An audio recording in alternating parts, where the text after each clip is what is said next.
Si vince insieme, si perde insieme, ma soprattutto si lotta tutti insieme, in perfetto stile Giardinetti. Allo Sbardella arriva il Sant'Angelo Romano in palio, ci sono 3 punti che pesano come un macigno. Le due squadre si studiano. Vediamo un po' l'iniziativa del Giardinetti. La palla in direzione di Grosso che vince il contrasto con il suo diretto avversario. E poi la grande parata.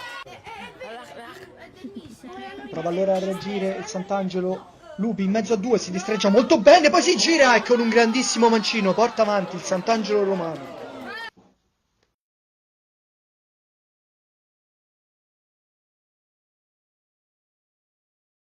Di Cicco, da lì può tutto, parte Lorenzo con il destro! La magia del maghetto di Cicco!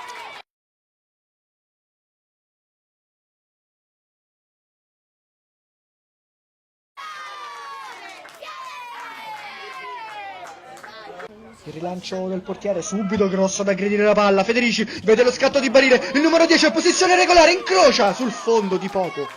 È buona l'occasione per il Giardinetti, Marchini alza il campanile, Barile però resiste alla grande, Barile si porta il pallone sul destro, la mette al centro, poi che salvataggio di Mori.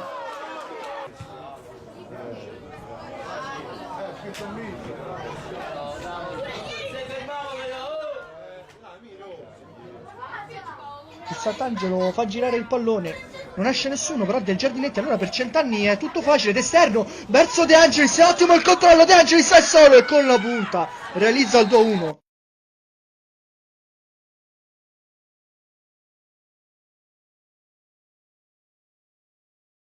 Tutto troppo facile però per il Sant'Angelo.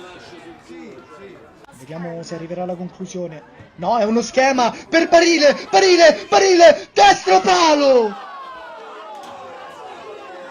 Adesso è completamente sbilanciato in avanti il Giardinetti alla ricerca di questo gol. Bendia cerca di caricarsi la squadra sulle spalle, prova la conclusione con il destro, forse un colpo di mano, ed è così, calcio di rigore per il Giardinetti, non ci sono dubbi.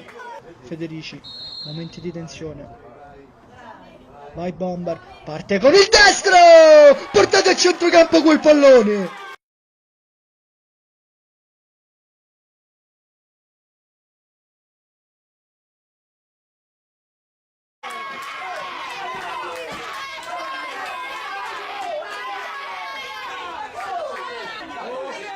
Bisogna tentare tutto per tutto, il pallone viene respinto, sui piedi di Grosso, il controllo, la conclusione, la traversa, incredibile! Bendia cerca di metterla giù e ha cercato il numero 20, recupera palla il Sant'Angelo Romano, occhio adesso, Cesaro, attenzione solo davanti a Rossi, Cesaro con il destro, Rossi c'è! La punizione, tutti dentro l'area di rigore! La palla viene allontanata e arriva il triplice fischio, incredibile, partita pazzesca, finisce 2-2.